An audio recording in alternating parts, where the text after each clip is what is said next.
What's up, guys? Doug Polk here, and today we're kicking off podcast week with Parker Talbot, aka Tonka, stopping on by, joining us. Tonka, thank you. Oh shit, damn it, moving it up out of the gate. What's up, man? Welcome to the podcast. Oh, there's mine. Sorry, I was meeting mine. Not much, man. What's going on? Not too much, dude. Just got back from brunch, right? How was brunch? Yeah, it was good. It was good. Like you were just braiding me for a late brunch. I mean, 2 o'clock. I don't think that's too late for a brunch. 2 o'clock brunch is kind of just lunch. I guess so. Yeah, it was good though. Nice, nice. All right, so let's go ahead and jump into it. I asked you guys, the audience, on all kinds of platforms, what you wanted to hear from Tonka today. We got a lot to discuss. Probably aiming to be around 90-minute podcast or so. We'll see what happens. But I want to say first that we do have an announcement that we're going to be making, but we're going to do that at the end, guys. I know you guys like suspense, but I'll tell you, unlike the PokerStars one, this is a real, actual announcement that has merit. So stay tuned. Should be good stuff. Anyway, let's go ahead and let's just kick it off casually here, man. What have you been up to lately? How have things been since the World Series of Poker? Maybe you could talk about the World Series a little bit, how your experience was with that. For sure. The World Series was good, man. I don't know how many tournaments exactly I played. I've been saying around like 15, but it could have been less. But I didn't play too many tournaments, but cashed one. But it was really fun. I enjoyed it a lot. It was the first year that I've ever done more than just the main event. I think it's the 4th time I played the main. But the other years I just only played the main. I didn't play any other tournaments. But I enjoyed it, and looking forward to playing more live cards in Barcelona as well. Did you say I didn't play many and then said you played 15? Yeah, that's not many though. I don't feel like. I don't think I played 15. I re-entered one 3 times. Or I re-entered a 2K at Planet Hollywood and the 888 one. I think I did that one 3 or 4 times and the 2K 3 times. So I don't really count those as individual tournaments, right? Kind of. They are, but you still played probably over twice the tournaments that I played this summer. Yeah, and how'd that go for me? Yours went a lot better. Well, yeah, but the strategy of win your biggest one is a pretty good. That's a really good strategy. Yeah. I've been trying that for a while. Hasn't panned out yet. One of these days. So how's sorry, you were saying? No. How's the stream life been? I saw you got back on Twitch. Back in the mix. You dropped me a host on one of my CS:GO sessions. CS:GO, yeah. How did that go? Well, I suck at CS:GO, so compared to you good. Suck more at PUBG, and you should have been streaming that. Better game, man. PUBG just tilts me, man. It just tilts me so. Anyway, we'll get into gaming a little bit later. I want to talk about this for a bit though. So you're back on Twitch. You got back from. You were in Sweden for a week. That's correct. Yeah, I went to Vegas 3 weeks. I was in Sweden for a week and a half. And then back now and leaving again in 9 days. Yeah, 9 days. Leaving on the 16th for Barcelona for 12 days. What are your thoughts on traveling? Because for me, I do a decent amount of traveling for poker. And one of the things that kind of tilts me is you lose a day there, you lose a day back, and then the biggest problem I think as a streamer or making videos or anything, your setup is going to be substantially worse when you're in whatever city, right? Compared to I hate to do it, man. And more than anything, you can get everything else easily done. You can get all your overlays put on, you can get a mic and everything. But finding solid internet as well, just on the road. Just such a hurdle. Yeah, internet's also another problem. So what do you find as far as traveling goes? Does it burn you out at all? Do you try and travel less? Do you enjoy traveling? Well, what's your take on the way you approach that? I enjoy traveling. I just always played anytime I travel for an EPT or a 5K main or something like that, and then just play that tournament one more, and then just use it as a vacation kind of thing, So I just used it as that for a long time, more so vacations than playing poker. But I really like traveling. I love to travel, and I definitely take a bunch of live trips every year, probably 6 or 7, something like that. But yeah, I do feel you on the losing a day there and losing a day back, especially if you're flying to Europe. You have 2 flights and stuff sometimes, depending on where you're going. But yeah, no, I definitely like to travel, and I've always enjoyed the freedom of poker, being able to travel and play big nice live tournaments as well. Yeah, does that affect your decision to go places? Because I'm kind of at a point where if it's somewhere, let me give you a couple examples, right? Let's say that your options early on in the year are PCA, or like Aussie Millions. Like I'm always taking Aussie Millions because it's just such a better atmosphere. It's not just like a small cramped island that's way overpriced. It's like there's like a lot PCA is going pretty bad. on. I've actually never been to Aussie Millions though. It's so far. I went to PCA twice because it's just like pretty close and just like one packages or whatever. But I don't know. I've never made it to Aussie Millions, but I've heard it's good. How'd you like PCA? The first time I liked it because I was like, it was one of my first like big live events, so I was like super excited just like to be anywhere really. But yeah, I mean the second time it was pretty shit. Like yeah, like you said, like this tiny little overpriced place. You don't really leave the resort. It's not great. Doesn't sound great. It's not great, but they do have the Stars Bank, so that's good. All right, so let's take a step back here. I had a lot of questions. Actually, this might have been one of the most common questions that I got. People want you to talk a little bit about how you got into poker. You know, what was that first step like? What kind of bankroll did you start with? Like, what was the beginning of your poker journey like? So getting into poker, like I played with my dad and my mom, but mostly with my dad when I was like, 14, 15 years old. Like we used to play like 5 cent, 10 cent online and stuff like that. But like me actually starting on my own, I had like $100 and I went to the casino and I played 1-2 and I lost that. And then I got another $100 for my birthday and I went to the casino and I played with that, but I spun it up from there. And then I just played like live cash for a while and eventually just migrated to online.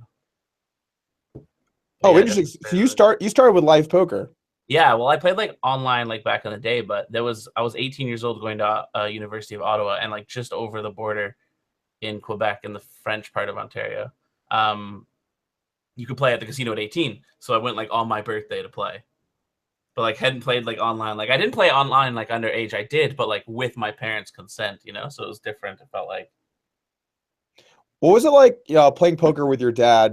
Because I feel like if you grow up in a household that like has poker, going on, your view of it's probably going to be like a little more, I don't know, sophisticated than like I guess when most people think of poker when they first hear about it. What was that like? Yeah, I mean, it was pretty good. Like we all got into it, like watching like old school WPTs.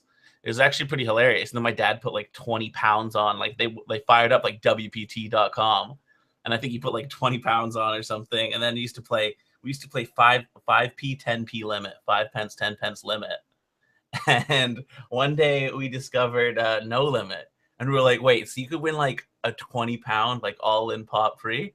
And we're like, yeah, we never played limit again. But we played limit for like a month or 2 months, just like grinding it out. Yeah, those were the days, back in the good old 5p, 10p on WPT days. Yeah, I remember the micro stakes, man. I played like a few home games with like some friends in high school and stuff, but like what really gave me my start was like, dude, straight up 1 cent, 2 cent. Like I 1 cent, 2 cent. You were just a battler in there. Dude, I have played more 1 cent, 2 cent than like, I mean, I'm sure there are people with more play with me there. Did you play some in the Bankroll Challenge? Did you start at that? Shit, man. Yeah, I played a little 1 cent, 2 cent last year. Bankroll Challenge. The Bankroll Challenge. Oh God. Okay, so you started with like, some live poker with your family stuff. What was like your first like step towards like playing like seriously, because you obviously spun up some Bankroll Live. What did you first get into online? And I know you have a lot of like background playing sit and goes and stuff. You want to talk about kind of how you got into that? Yeah, sure. So like I came home for the summer and like I couldn't play like live poker, right? Because it was only 18 at this one casino and there was no casinos around me and there were 19 anyways and I was 18.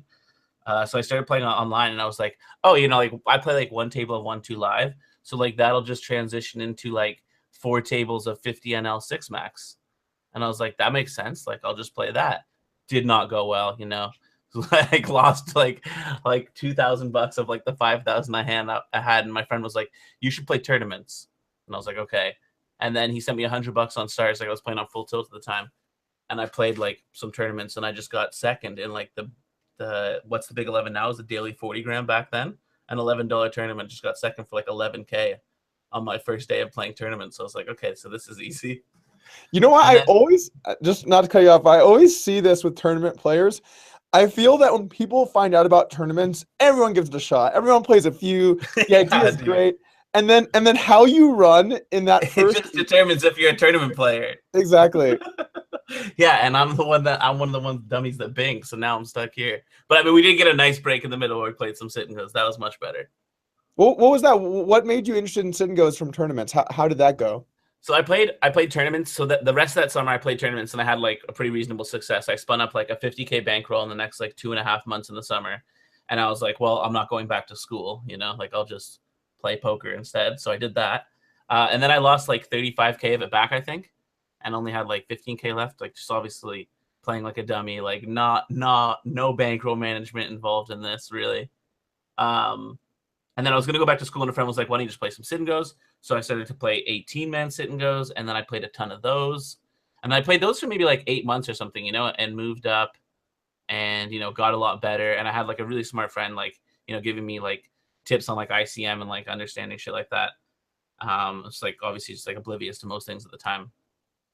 And then while I was playing that, I still played like some Sunday tournaments, and I just got second in the Sunday warm up when I was just playing like 3 tournaments every Sunday. That was like the only tournaments I played. I just got second in like the Sunday warm. It was like double vision as well, so it was huge. It was like for like 90K or something. And then just sort of started playing 6 max after that, and then just realized it would be easy enough to get Supernova Elite, and then did that for 3 years in a row. I didn't realize that you got Supernova Elite. Yeah, I got Supernova Elite 3 years in a row, and then one of the years had the second most VPPs. Wow, like 3.3 million or something. You got over 3 million VPPs in a year. Yeah, those are the days, dude. Days of the grinder. I used to grind really hard. Yeah, those are the days of like playing like 300 to 1K 6 max hypers and 2K and 5K turbos. Only at closer to the end because those weren't a thing the entire time.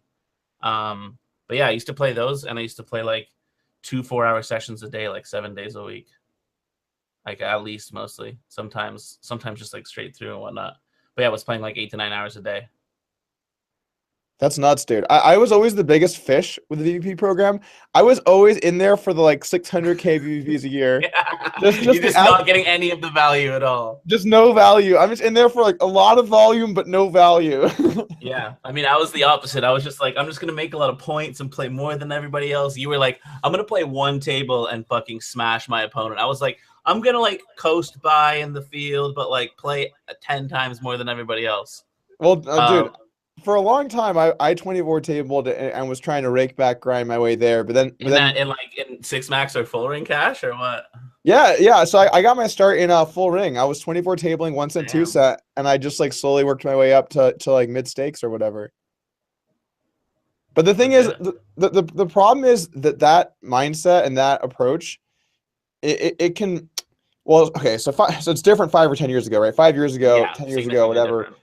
Yeah, like it was a very different landscape. You could do it a lot easier. But I feel nowadays it's just so competitive. You're just not going to get to good stakes doing that. No, it's definitely, well, also like the option's just like literally not there for like the road that you would take, like that I did it in, like maybe you can still like mass table and beat cash, but like obviously the rewards system is just like not, you can't, I mean, I guess we'll talk about that in a bit, but yeah, you like can't do that now, I mean, we can jump into it. I mean, like, used to get like 68%, at Supernova Elite with like all of the leaderboards. Dude, they used to have Battle of the Planets. So this leaderboard was like once a week for each different stake. They'd have like 4 different stakes or something, and they'd give you like $1,500 if you won it, and it was just like your best results in like game blocks of like 100. And so like, man, there were so many more rewards. I don't know, I'm going off on a tangent here with this Battle of Planets thing, but it was like they just gave out an extra like 6K a week or something like that to sit and go grinders. Just free money. Just legit free money, yeah. And nowadays, you can't even get Supernova Elite. That's not even a thing anymore. It's not a thing, no. There's not even Supernova. Like, you can't even get the cool stars on your name anymore. I actually didn't know that they got rid of Supernova as well. Yeah, there's like I don't think there is any sort of like ranking system anymore. I think it's just those crates. Like everyone's rakeback is just like individual little crates. Yes, I don't know. We were actually just joking about this before the podcast started. I don't know why everyone is so insistent on this. They really want to know what is up with the chests, because I don't even know. Seriously, I get like 5 tweets a day. They're like, "So Doug, are we gonna talk about these chests or what?" And I'm always like, "I don't know. I have not really looked at the chests." And like, now of course I'm sponsored by Stars. I should probably have to talk about them a little bit. Dude, by far the best part in that video, by the way, I want to tell you, I didn't say before, but was when like you freeze and you're looking at Vanessa Selps and you're like, I've already been a sponsored pro or whatever. I crack up so hard at that part. That was Thanks, the best man. part. Yeah, I love that. Making that video God. was so fun, dude. It was just so much fun. And that's like God, we're like going in so many different directions here. Yeah. I want to tell you about content and stuff a little bit later. Let's just take back and talk about the whole rake back thing. So what are your general thoughts on the way that it seems like that space is moving? Because I think we're seeing more and more emphasis on, the recreational players getting more money back.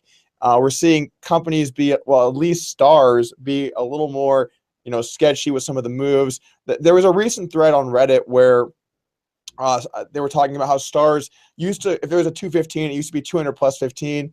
Now it's just 215. Yeah, dude. Yeah, somebody mentioned that in our chat the other day, and we're like, wait, are they gonna just like bump the rake without anybody really realizing? Like send an email, but like you won't notice it in the lobby unless you click on like tournament info or something. Like that. Well, it certainly seems like that they're going that direction. Yeah, that would be pretty sneaky, man. Also, with the whole chest thing, I'm in America. I've not opened any chests, but I imagine it has to be a very low percent rake back, especially for some of the pros. And yeah, I'm not really sure what people said, but like your max like EV rake back is now like 10 or 20% or something. I don't know if I'm not exactly sure what the number is, but yeah, it's pretty low, I think. Yeah, the whole idea of, wow, you played here, so you just pull a lever and some random stuff happens, and oh my God, you won $10 or $5 or whatever. It just seems ridiculous. They're just really going for like the person who plays like 4 times a week, They play like an hour a night, like 4 times a week. They're going for like that person, like getting excited for the chest, I guess. And like getting excited for opening it up and stuff. Like they're obviously not going for somebody who's opening up like 5 a day. Like they're trying to cater to like the audience that opens up like 2 a week or something. I'm not sure. I do feel like though you know what it kind of feels like to me.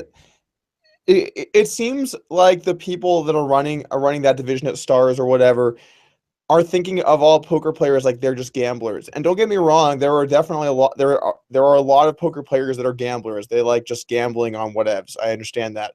But I think that the difference really, to me, the way that I perceive poker players versus other gambling forms, poker players are always looking to have an edge. Sometimes taking it too far, doing a little angling, but in general, they're looking to have an edge on people, right? And I think like trying to be like, oh, poker players are going to love this because it's gambling or whatever. I feel like that's kind of insulting. Yeah, I feel that. I don't know if they're just doing it for people like get like super excited about it, We're going to be like, ooh, a chest, because then the people are going to be like, some guy that deserves like $1.50 in rake back is just going to like bink a $1,000 chest or something. I don't know. It's so weird just to like add variance to like rake back. I guess at minimum, like people are talking about it, so that has to be worth something. But yeah, let's talk about the other side of the coin here. Last year, or sorry, early this year, or was it late last year? When did you join 888? Joined 888 about 7 months ago, I think. Like beginning of this year. Okay, so you joined up with 888. What has your experience with them been like? Are you happy with the direction that they're going? What's your experience with 888 been like? It's been really good, man. Like everybody I work with is like really solid, really fun people. Yeah, I mean, I like the direction they're going. They're implementing like a live series. Like hopefully it just keeps on growing. Like the main events have been doing really well. I mean, they're a bit smaller than like most other series. It's only like 888 euro or pound main event. But hopefully they grow and they get bigger. I really like that direction. But yeah, I mean, they got some good tournaments on there now. It was really weird. I was playing the 1K whale yesterday on Sunday, and it was actually a bigger payout for first than the Stars Sunday Grand, the 1K. Wow. But the whale had like 40 less entrants. It had like 170 entrants, including re-entries. So maybe that has something to do with it. But the Sunday Grand had like 220 or something. Had like 60 or 70 people more and less money for first. Do you think it was the payout structure or the rake that affected that? I mean, I thought it had something to do with the payout structure, but yeah, the rake would make sense, right? Because they don't have rake on re-entries. It's got to be some combination of both. We got a good comment here from Spencer Phillips, and I got to agree with the guy here. 888 software is AIDS. And you know, like I've played some on 888. I've done a little bit of streaming there. The games are soft. They're way softer than Stars, for example. But the Mhm. software is really tilting. You know, I feel like so often I'm playing like 4 or 5 tables. I'm like, oh, and I've just been sitting out on 888 for like the last like orbit. So I don't that doesn't happen to me anymore, but that did happen to me at the beginning when I was like a little bit less used to it at least. But yeah, no, I definitely feel that. Like it's not as good as other sites that have been around for long or for the same amount of time, whatever. But I think there is some pipeline down the line that we're gonna fix it. That's gonna get better. So I'm That's hoping for exciting. that. But it's Well, I mean I've gotten pretty much used to it now, and it's like very solid for me. It's like totally fine. But yeah, some customizable things would be cool. yeah, it would be. So, well, what are they doing for? I know they've been running the Inferno XL series, like during the coops, during Scoop. They did that. I think they did it during last W Coop as well. I assume they're going to run something similar in the upcoming Coop. Yeah, we already have another 888 XL event, like an XL Eclipse, I believe, that's in September. So that should be pretty good. Always have like a huge like 1K main event. So that's solid. Oh But yeah, yeah, like yeah, I lots of remember good that. tournaments. Yeah, you streamed that one, I think. Yeah, I went deep. I got like 27th or something. Yeah. I was watching for like a brief like 15, 20 minutes or something. And he managed to check shove like 110 big blinds in that time with like a blocker, just a nut flush blocker on the river into like a 15 big blind pot. He folded, right? Of course, it's a tournament. They always fold to the big check raises. I've always enjoyed those like absolutely just ridiculously massive bluffs. Over bet bluffs, yeah. Yeah, and the thing is, in tournaments, people are just like, because like I've had these conversations where the talk isn't like about bluffs, but it's about like, okay, so the pot's 5 bigs, the guy jams 100 here on the river. Like, what are you calling with? And so many people are like, oh, just always fold because like they're just trying to stack you or whatever. So I feel like in tournaments in those spots, players will just lay down like almost whatever. I mean, I don't think the Yeah. guy had I like mean a the whole like tournament life argument as well, right? Like people just like don't risk it like that many chips unless yeah. they're sure. I think I remember that hand too. It was like a check flop. Yeah. And then It you was just like check pile the river. yeah. It was like the river made it 1 to a straight, but the flush got in on the flop or the turn or something. Yeah, Yeah, those spots are and I mean brutal. most people in tournaments just like don't take those like crazy big bluff lines very often as well. Like I feel like it's I mean I know it doesn't happen like all the time in cash, but definitely you guys are more experimental and do more things like that, I feel like. We live life on the edge. Yeah. I feel like the real like hardcore cash guys like wouldn't even say I'm a cash reg anymore, and then the tournament regs definitely are not calling me a tournament reg. I feel like I have no home. I have You have no home. You're wavering in between homes. I'm in between homes here. All right, so let's talk about streaming a bit Sure. because you know I've done a chunk of streaming. I've not done nearly as much streaming as you've done. Mhm. Um, and I realized pretty quickly while doing it, and this is something that I think a lot of the audience doesn't really understand. Streaming it's really hard. It's very Yeah. difficult because you have to not only be okay for starters. Like poker is different than video games in that poker is very strategic and for money. So Mhm. like you can't be like, oh, I'm just gonna do whatever in these tournaments because like I'm talking to people. You gotta focus, especially on like the bigger stuff. You have to focus on like playing good poker while you're trying to entertain people, and that combo is really hard. So how do you find streaming, and do you feel like sometimes like it burns you out having to do so much of it, or do you really enjoy it? All of the above. I definitely still enjoy it. But yeah, like it's like you said, it's like super hard, man. And like especially when you're doing like 4 or 5 days a week for extended periods of time.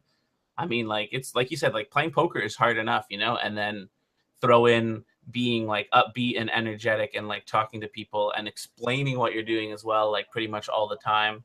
Um, but yeah, it's good though. It's good though, and it's easier when you're winning as well. It's much easier when you're winning. Like as people know, like that follow me and whatnot, we've had like a somewhat of a downswing for a few months, and it's much harder to like stream and be like, okay, yeah, so like he's gonna have it most of the time here, but we still have to call, because we're getting like a great price, and then they just have it like 100% of the time, like 15 times in a row. Then you look like a moron.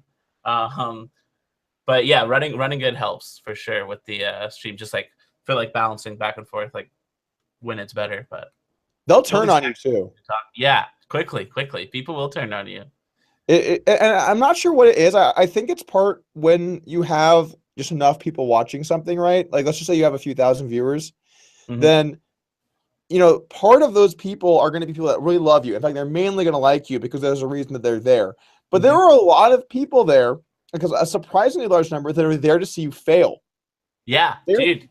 Every time that like I'm playing like a big pot or something, and I'll have like the third or fourth nuts will be like, all right, so we've got like a really like easy like 3 barrel here for value, and there'll always be like one or two people in the chat just like rooting for the quads or something, just like, oh, one time 5-5 for like quads. Like, fuck you, man, come on. But yeah, like every single time there's like a big hand like that is at least one of them. Yeah, and when you get stacked a few times in a row, or maybe even you just have like a few bad days, and when you play tournaments, that's gonna happen. You're gonna have your really, really good days, but you're mainly not. You're mainly gonna have your tough days where things go badly. It's the way the Yeah, game well, type most of your works. days in tournaments are losing days, right? You have more losing days than winning days, I'd say. Yeah, I mean the people can't handle that. They Yeah. can't take it. If they see you lose 3 days in a row, you must suck because they Yeah. were there 3 days in a row and you lost every day. How do you Yeah, explain man. that? If you won 3 days in a row, or even if you just won one day that they saw when you were there, like this guy runs the best in the world. He never loses. All the time. How many times have people told you? I haven't seen someone say this to you, but I just guarantee you that they have. How many times people told you that you flop more sets than anyone that they know? Yeah, dude. Every time in the chat, Uh, dude, must be nice flopping another set. to Every be fair, time. to be fair, you do flop more sets than everybody else, Me So. specifically. No, that doesn't happen to me because I like literally don't flop sets. Oh God, here we So go. so like people can't even they can't even make that comment after seeing like one or two. All right, next time when Tonka's streaming and you guys at home see him flop a set, I want some harassment in the chat that he does flop sets. It does have. Mhm. I think a big part of it, though, by the way, is like when you play 4 tables or whatever, you're always gonna have the action on the most interesting table. Yeah. You're not gonna have okay, here we go. Well, we fought the set on table 1, but we just folded king 6 off and the cutoff on table 4. We're gonna keep it over here on table 4. No, you put it on table 1. Let's like see the set. I mean, even when I'm like, I usually play more than just like the 4 tables, right? I'm usually playing like 7 or 8 tables. So even when I have like a set on the other table, I'll be like, oh, I've got a set over here. And sometimes I'll like drag it over, like a dummy. So we get all the tables even. So yeah, you have like a pretty reasonable chance to flop a set sometimes if you play more tables. I feel like those people are just always people that just play one table as well. Yeah, yeah. Just like Or maybe they don't even play that much. They just like play it every now and yeah, then. and don't realize that you're playing like 7 or 8 games at the same time. Yeah, can you handle that? I feel like after 4 tables, streaming and playing gets really tough.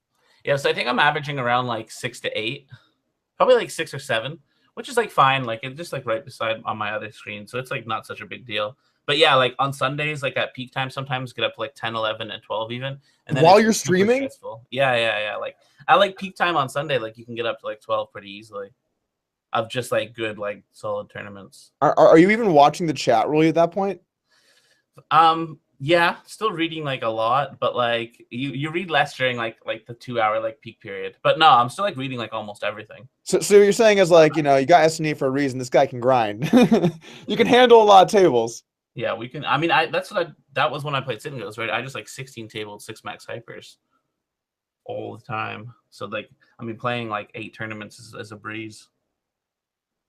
So this is actually another thing that someone brought up, and I think if I'm not mistaken, it's kind of been changing over the last few sessions. But I know you went on a pretty big downswing in the last like 6 months or so, 4 months or Yeah, so, something something like about that. that. Yeah, 5, 6 months. Yeah. So how have you been dealing with that? Like, what things do you do when you're on a downswing to try and make sure that you're still focused, still playing well? Do you feel like downswings affect you? Not so much as they will like most people because I've like been on so many, like especially when I play like Sit and Goes, like the swings were just like super, super, super volatile. Like win lose like 20 to 50 buy-ins in a session, even like had some like plus 80 buy-in sessions and like even I think I lost 100 buy-ins one day. That was a really, really bad day. Dude, that's unbelievable. Yeah, I mean I used to play like 300 to 400 Sit and Goes a day. So like it was that, but that was incredible streak. I think I had like a 36 in a row, no cash swing or something. But yeah, so like MTTs is like a downswing is like a significantly less tournaments than like that. So I don't know. I feel like I'm just at a point where I've been through on a lot of them, and I realize that like this is going to happen in tournaments. So, but yeah, I mean, I do like I cut out some of the tougher things towards the end of the downswing, and obviously you do some review, you make sure you're not going crazy, and just battle through. Realize you're not special, and other people go on these downswings as well. It's not like the world's out to get you, and just keep grinding, I guess. Yeah, I really like how you put that. I think like realizing that you're not special is so important. I mean, everybody has so much entitlement. They're like, my kings lost to aces, or my aces lost to kings. I guess I did it the wrong way. But yeah, whenever someone's like, "Oh, you're not going to believe this bad beat," I'm like, "No, I'm going to. Just don't tell me." Trust me. Yeah, I've had that bad beat probably 8 times. Like, yeah, people get very entitled to winning. I think it's like pretty natural though, and anything that's competitive where you want to win, you want to do well, when you lose, it hurts a little bit, especially when it's for money, and it can feel like when that happens in succession, which it will. You're gonna like if you play poker for a living or you just play a lot, you're gonna go through a period of time where you're gonna constantly lose, and it's not gonna be the fun kind of losing where like you still win some. No, you get crushed in every single spot type of lose. Like that's the really bad time, right? When you win you lose with your good hands, you lose with your bad hands, you lose every flip. That's when it feels bad. I also think something happens in terms of just overall mentality, where one thing I've seen in poker, I think when players are winning, they're more likely to make, a big call that they feel they need to make. They're more likely to pull the trigger on a big bluff. They're more likely to just live and die with their decisions.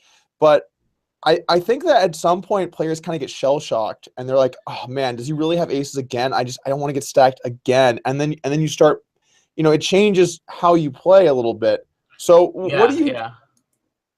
So I was just gonna say, so how do you handle that like in tournaments where it can just be so many days of devastation? Do you like as far as mindset stuff goes? I don't really know how much you're into the mindset side of poker, but how do you stay sharp through that? But yeah, I mean, I haven't done like I've just started meditating a little bit and trying that out.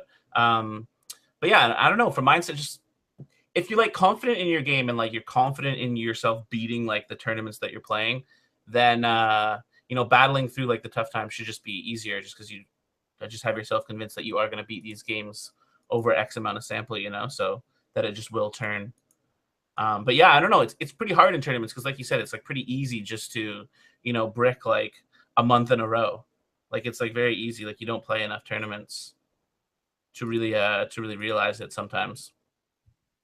And you will just run bad. But I don't know. Just like sticking with the fact that if you're confident, you seem to be confident. Like obviously you get confident through reviewing and through playing a lot.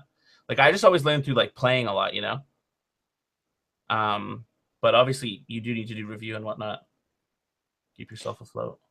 Yeah, that's the kind of thing where sometimes I think it gets over exaggerated how important it is. Like I can't even tell you, when I first started playing poker, I'd go to the casino and there'd be some old guy like, son, I've been playing poker since before you were born. and then limps in like, the hijack. And I'm just like, I don't want to argue because I know that. Are you like referencing Phil Hellmuth right now? Like, is no, your big match coming up? Oh man, I'm excited for it, dude. Yeah, I just saw that today actually. When is that? It's gonna be on August 22nd. We're the first semifinal, and Jungle and Frank Cassell are the other one. Semifinal? Was there a quarterfinal? No, we're just it's a best of 4. Okay. Yeah. Nice. Should be winner fun, take all. Are you gonna beat Phil? I feel good about my chances.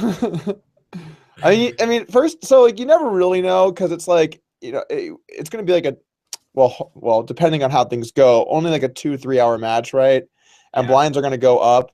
So, even if you have an edge, like how often do you really win? Like you're not winning 60, Yeah. So like I feel as good as I can about going in. I'm like just like excited for how fun it's going to be to play. It should be a good time. Dude, I get to play high stakes heads up with Phil Hellmuth. And like if like there's a bad beat in out of the gate, like lose his mind. He's gonna lose it. He's gonna lose it. Intense pre-version. That's all you gotta do. He's actually, I was looking this up. He actually has some like pretty good. He has a pretty good record in heads up tournaments.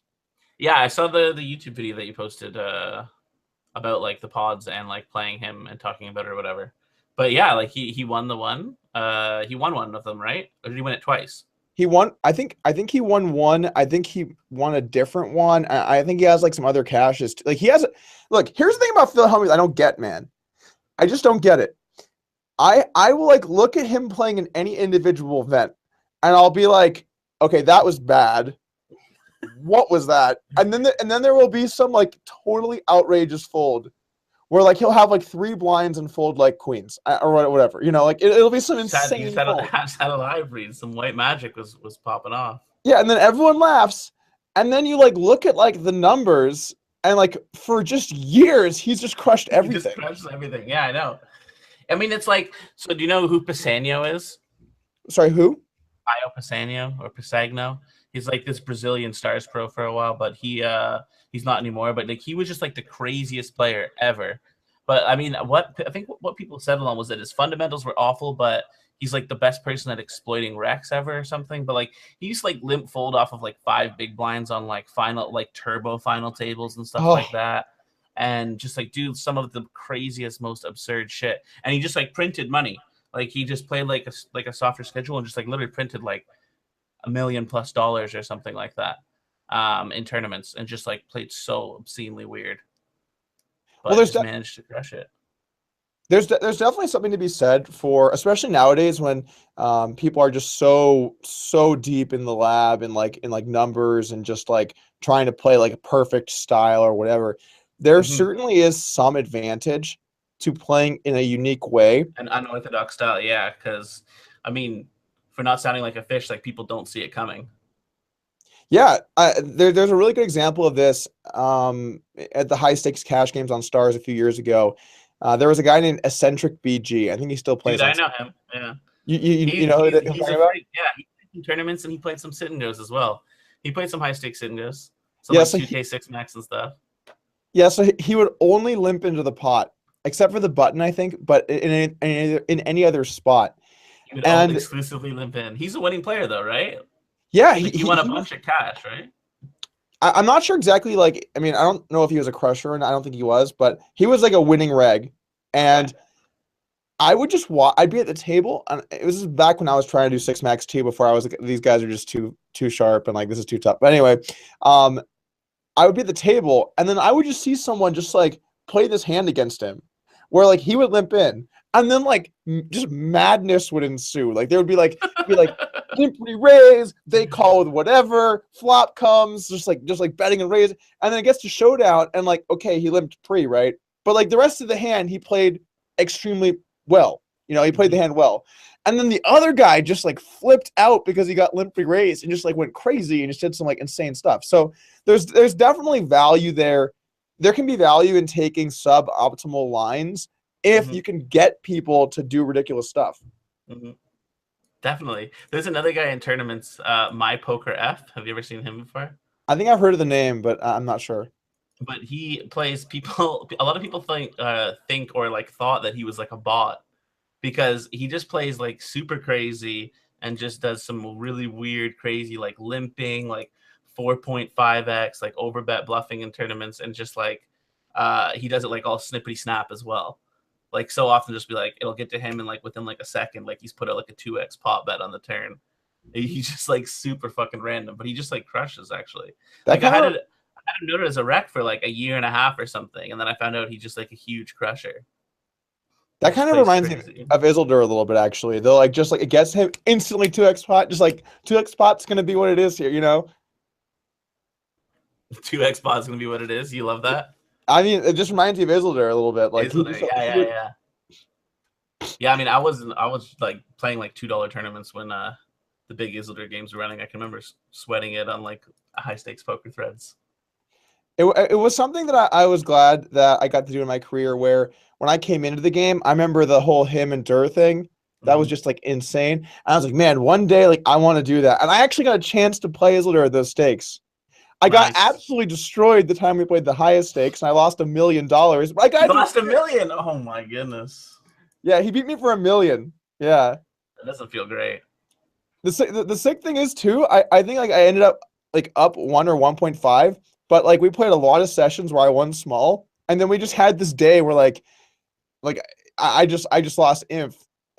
He just like kept stacking me like repeatedly. It just like and it was at like How do 400. you deal with like what's your mindset when you're playing like that? Like mindset for like tilt and stuff when you're playing like 5-hour sessions of heads up when you're stuck like 20 buy-ins.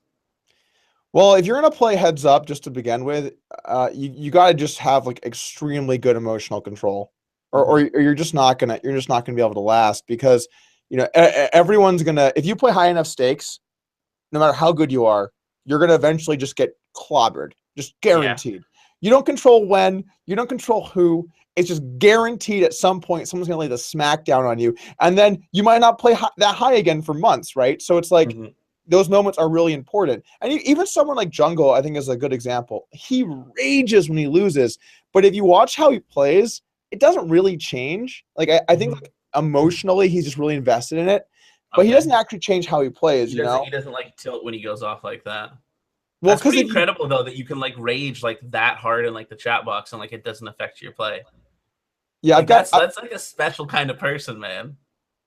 It is. No, it is. I actually have a good story. So like back in like 2010 or so, 2009, 2010, whatever, Jungle came to visit me here in Las Vegas, right? And at the time, I think I was playing like mainly mid stakes or something. I think I was playing 2, 4, and 3, 6, and whatever. And he was like seated a few seats over, like in this grind area, playing 501K, like whatever, and then like some like 200, 400. Like he's just playing like the nosebleed stuff, right? And we're both like grinding. And then all of a sudden, I just hear him like pound the table. He's like, "God damn it!" And I'm like, "What's?" And I'm like, "What's going on?" And he's like, "I just never hit. I never hit." And I'm like, "How's the session going?" He's like, "Well, I'm up 100K, but I never hit." And he's like so mad, And I look back at my screen, and I'm currently down like 1.5K or something, or like 1K or what, whatever, like mundane result. And I'm just like watching him rage while he's just like crushing somebody, right?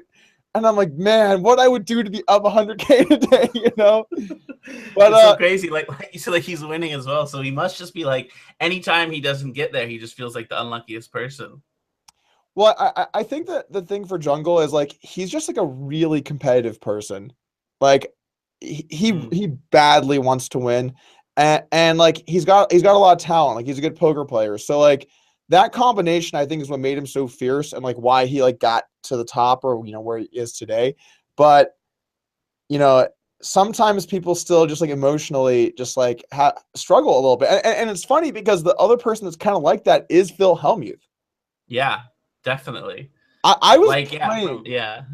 I was praying they were going to play each other in the first round, even though, like, for me, like, it's fun to play Helmuth, don't get me wrong. But yeah, the two of them playing each other, yeah. That would have been pretty funny. Yeah. And by the way, guys, they are both going to be on this podcast. Helmuth's going to be here tomorrow and Jungle on Wednesday. So if you guys want to hear from them too, I'm sure that they've got some interesting things to say about the upcoming tournament. But anyway, let's move on here. So I actually have a little bit. I'm going to snag a quick glass of water if you don't mind, like 2 seconds. Oh, yeah, sure. No worries. No worries. All right. What's up, chat? We're going to do a couple quick shout outs here. How's everybody doing? Dave Robb in the mix. Sandro Kilovich. What's going on? Online poker is not rigged, by the way, Kelly Bolts. Hate to break it to Kelly. Sorry. Real Big Nuts. Just wanted to stop by and say F you, Doug. Thanks, man. Really appreciate it. Glad you decided to stop by for the day. It's always good to get feedback. Always good to get feedback. Harms, what's up, man? Glad to see you here. Always happy to see you stop by. What else we got in the mix? Oh, man, the chat's going nuts now. Going nuts. E-Prom in the mix. How's it going, man? Good to see you here today, too. Marcus Steinhauer. All right. Got the subs. All right, cool. All right, so let's jump into this because I think this is actually something that I think that we are both on the list of people that probably struggle with this to some extent. Stable's probably also in the mix there too. I feel like it's so hard to be healthy while doing all of the streaming and videos and everything. I feel like striking that balance is so difficult. What do you want to just talk about health and poker and streaming and all that kind of stuff? Yeah, for sure. I haven't been an incredibly healthy person for like a long time. Just through like transitioning from like, going to school, becoming a poker player, living on my own. I was never incredibly healthy. person. But recently I've changed that, or I mean, not super, like pretty recently, like a few weeks ago. But yeah, I've been being a lot healthier, and think it's like pretty important, like for mindset wise. I mean, everyone's going for the mindset game these days. But yeah, I mean, I think being healthy and being on track is like really helpful. And like you said, it's really, really hard to like find a balance, right? Because after you stream or make videos or something, like you're just dead. Like you do not want to do anything. So you really got to do it like in the morning. The key is book 150K bet, Jamie says. Yeah, that's a good motivator. I wish I had that. I actually have a buddy staying with me who's like an incredibly healthy human being. We call him Bobby the Body, because he is just like very, very like all about like healthy living, healthy mind, and everything like that. And he's basically being like my life coach at the moment. He's staying with me for like another month while he finds a place in Toronto. But yeah, it's really good. Awesome, man. Yeah, like so what I found, I actually have a graph of this. When I got into streaming until like about you were talking about you put on a bunch of weight, right? Like yeah. So, for a few months. So I have like one of those scales that like tracks your weight, and I actually sat down and I looked at my graph of like what my weight was like when I started doing videos and streaming up until like around earlier this year. Like it was like for the first like 8, 10, 12 months or whatever of like the whole thing. And I think I put on like 20 or 25 pounds in just like a year. And a lot of that was like exactly what you just said. The day finishes, you just streamed for 9 hours straight. Assholes are yelling at you. You got stacked 4 times. You lost 10K or whatever, lost whatever on the day. And then it's like you're just like deliriously tired, and you're just thinking, oh, man, I could so go for a salad. Yeah, that's exactly what you're thinking. You're just like, man, if I could just get a nice big salad with some nice olive oil and salt on it, that'd be perfect.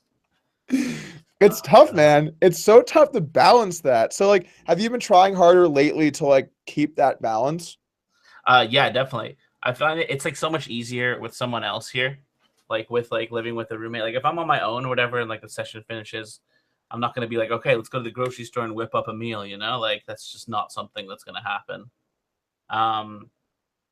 But yeah, I have been cooking a lot, and my buddy that's here has been cooking a bunch as well.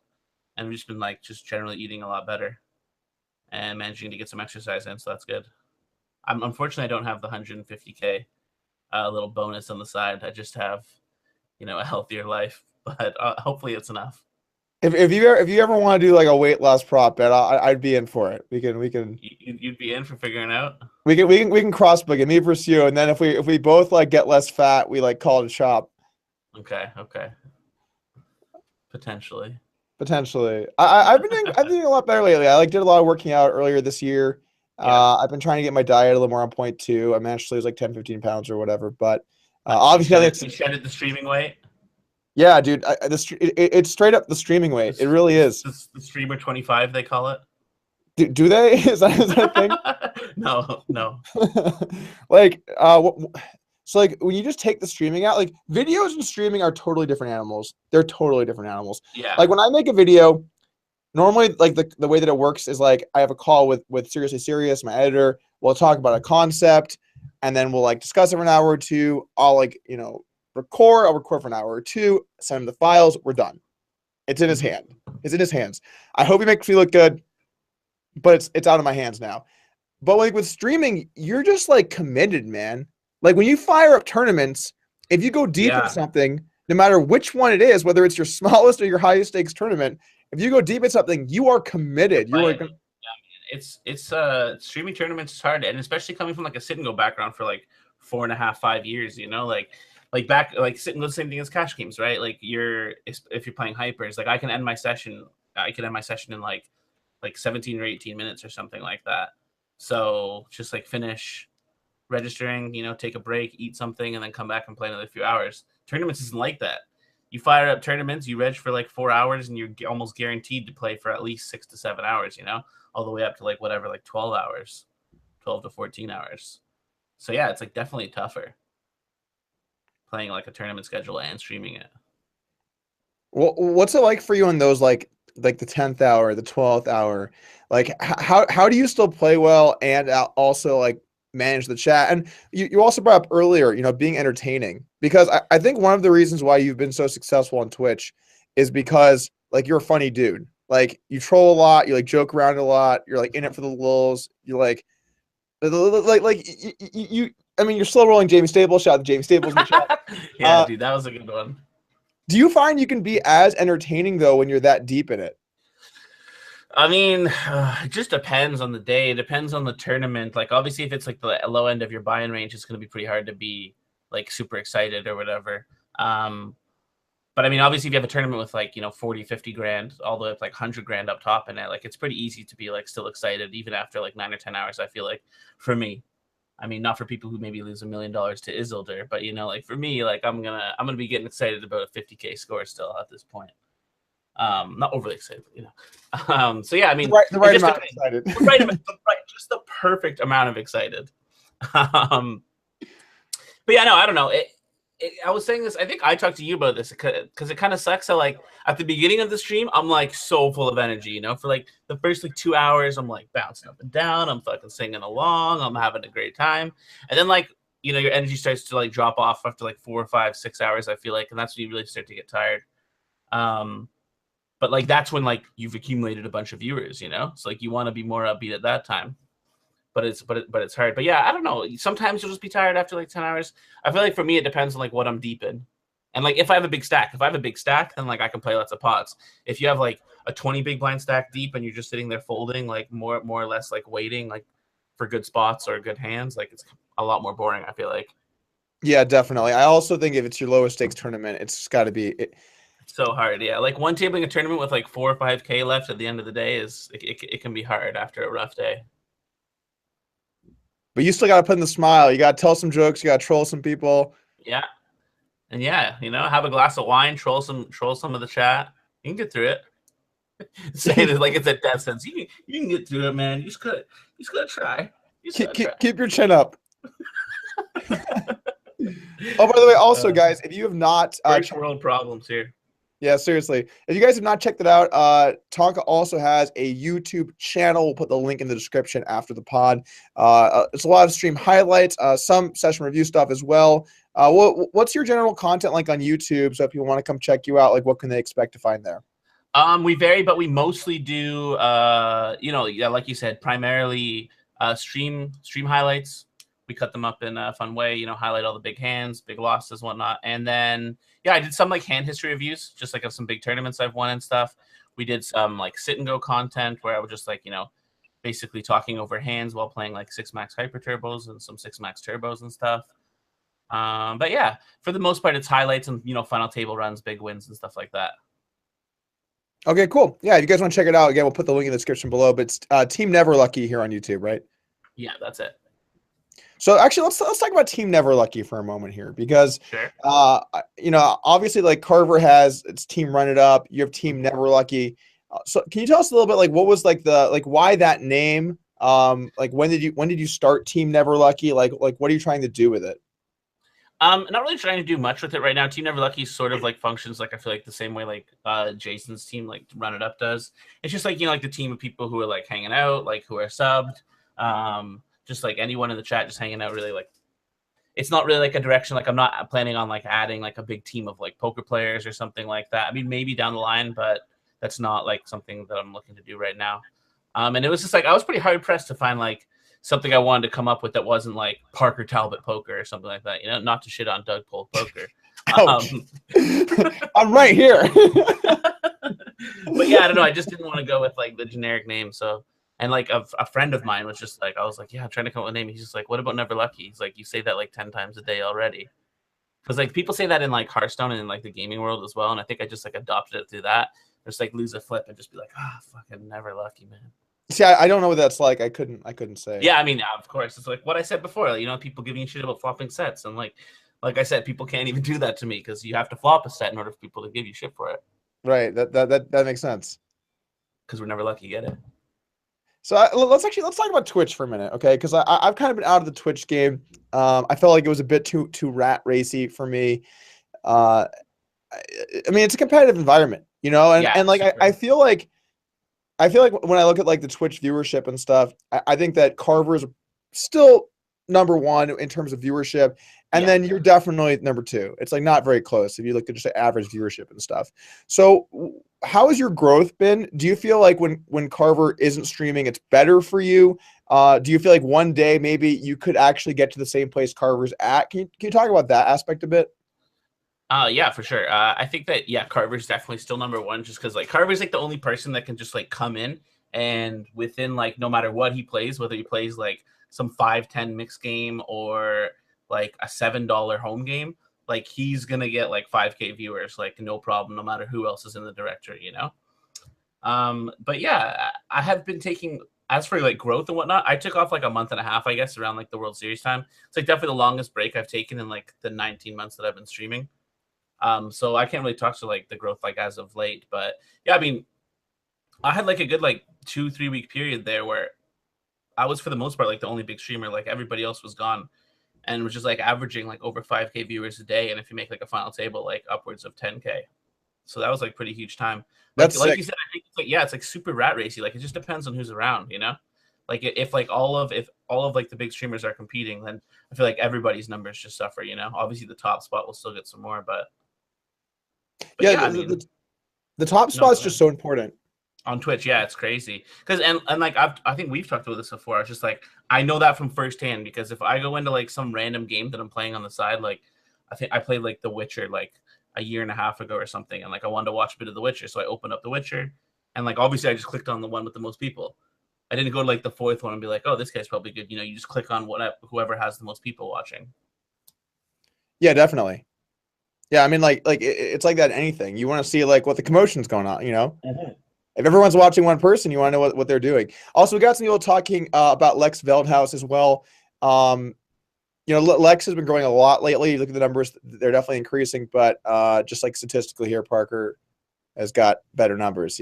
But I'm not saying Yeah, that. well, Lex does like the Carver strategy basically, but he does it like 12 months a year at the moment.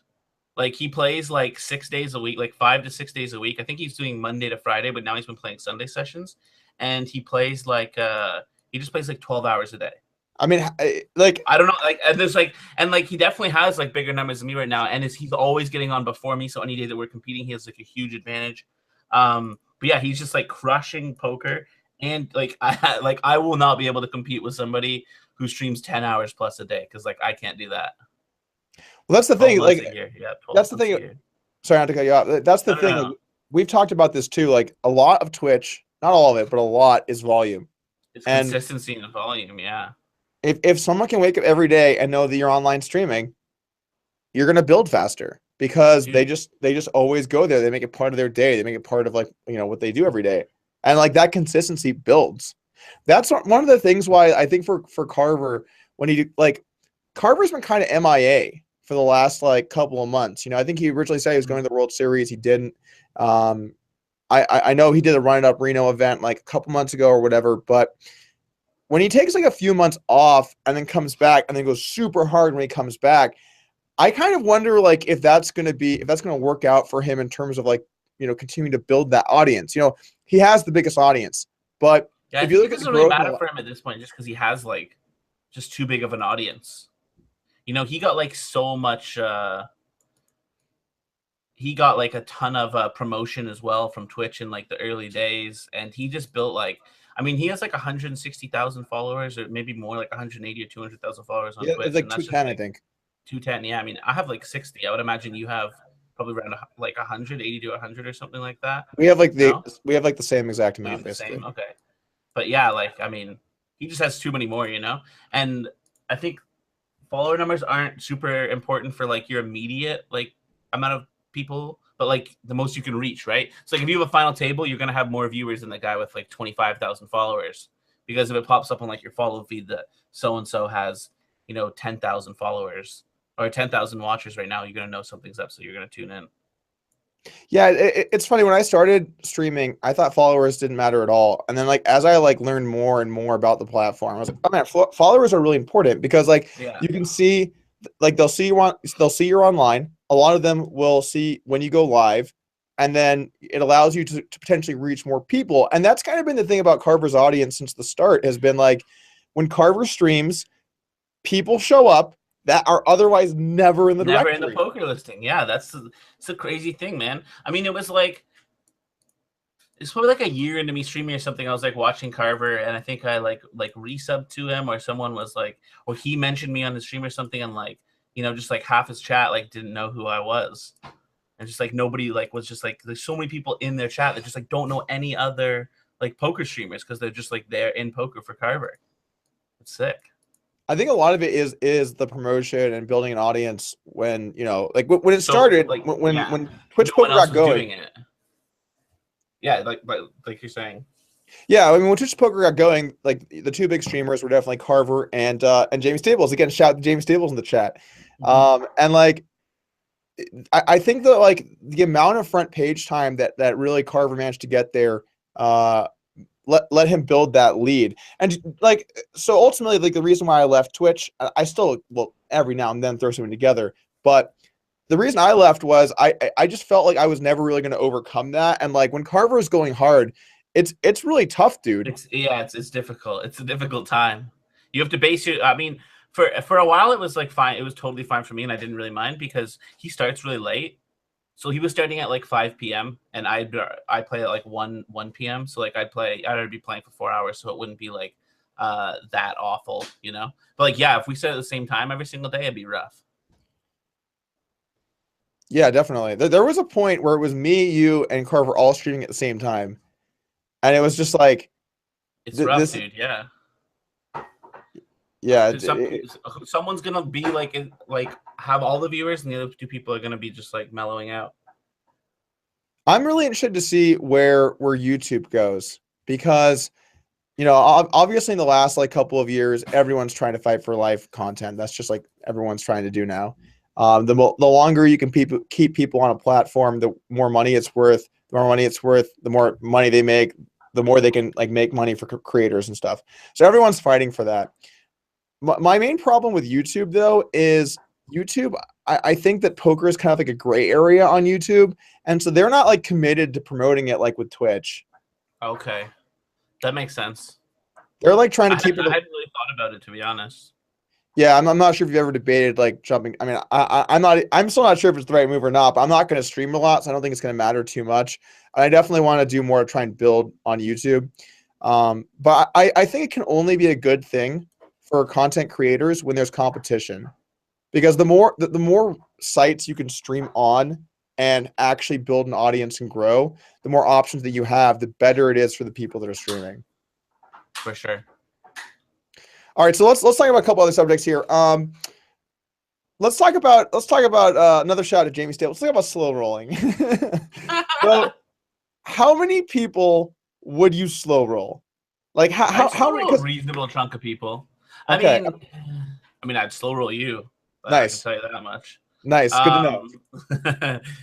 No, I don't know. I'd probably slow roll like 30 to 40 people. Maybe less. Maybe like not that many. But like I'd slow roll like anybody that I'm friendly with. Or like another high stakes reg. Maybe. Even one that would like maybe get mad at it. That would be funny. So you have to either it's polarized. They have to be your friend or you have to dislike them. Yeah, exactly. If you're just like kind of know somebody, then like whatevs. Yeah, if I've like met like somebody like one time or something like that, and like we're like friendly enough, like I wouldn't slow roll them. Like I'm like a little bit friendly with like all the Swedes, like some of the high stakes MTT players. They're like one of them like hooked me up with some snooze from Vegas and stuff. Like I wouldn't slow roll like Robbie here, like I wouldn't slow roll him. Yeah. But like I'd slow roll one of my friends for sure. And Connor, like one of my really good friends in poker, like savagely slow rolled me in a 6-max sit and go. Where like I like 3-bet jammed or something on like a bubble, and I had kings and he managed to have aces, like a ridiculous setup. Like oh my god. Or maybe I had tens or something, or ace king. I don't know, but I had a really good hand as well, and he just had aces and just slow rolled me. But yeah, they're good times. And we had that one versus Jamie, where he was just like so sure that he was winning with his kings, and I just slow rolled him with aces. That was good stuff.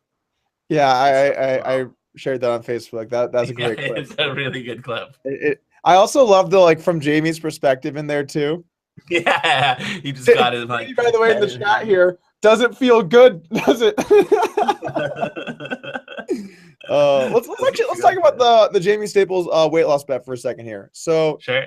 You know, I've been sweating some of the vlogs, and I haven't seen like the most recent like week or two, but Wait, did you bet against? I bet against, yeah. Okay.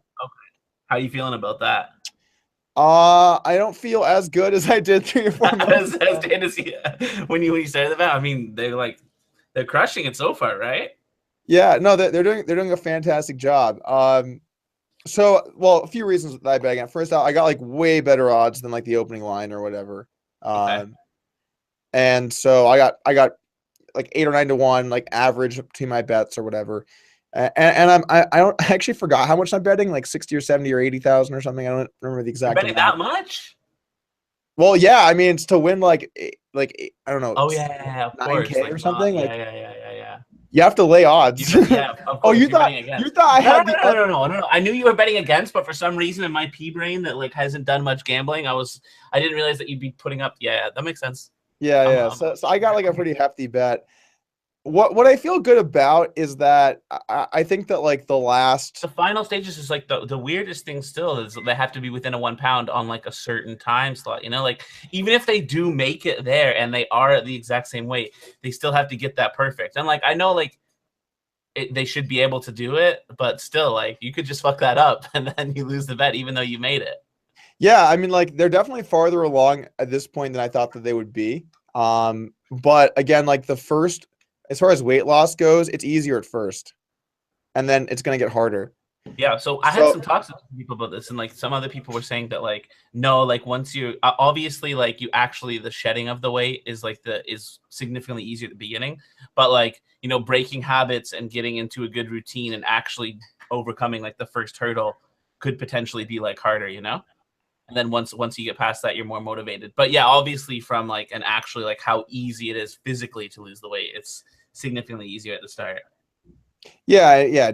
In terms of just like lowering your body fat percentage, it does get more difficult. I see what you're saying about getting into the schedule, getting into the diet, all those things. Mm-hmm. So I mean, they still have like how many months in are they? 4, 5, 4? Like 4 or 5 months in, like 4.5 months in, I think. Okay, so 4.5 months in, I think that they're like just about halfway. So they're Yeah, a definitely little ahead of, over halfway, I'm pretty sure. okay, so they're definitely ahead of pace, but still second half should be harder, and then like the shenanigans that have to go down on weigh-in day to like weigh in within 1 pound. I mean, like I like if they weigh in and it's like 1.4 pounds, it's They're like gonna you be they're still gonna be lose, they're gonna be they're gonna be sweating up a storm on that day.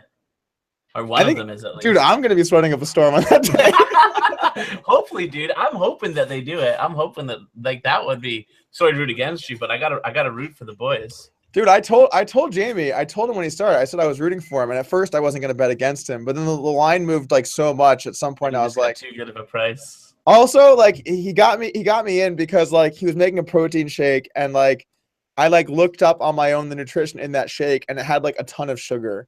And And you were like, oh my dude, goodness. I'm sure Jamie I'm sure Jamie can confirm. Like I messaged him like, dude, like that's a massive dog play to have like 15 grams of sugar or whatever or 10 grams or whatever. It was needless. It was a needlessly large amount of grams of sugar, per shake Okay.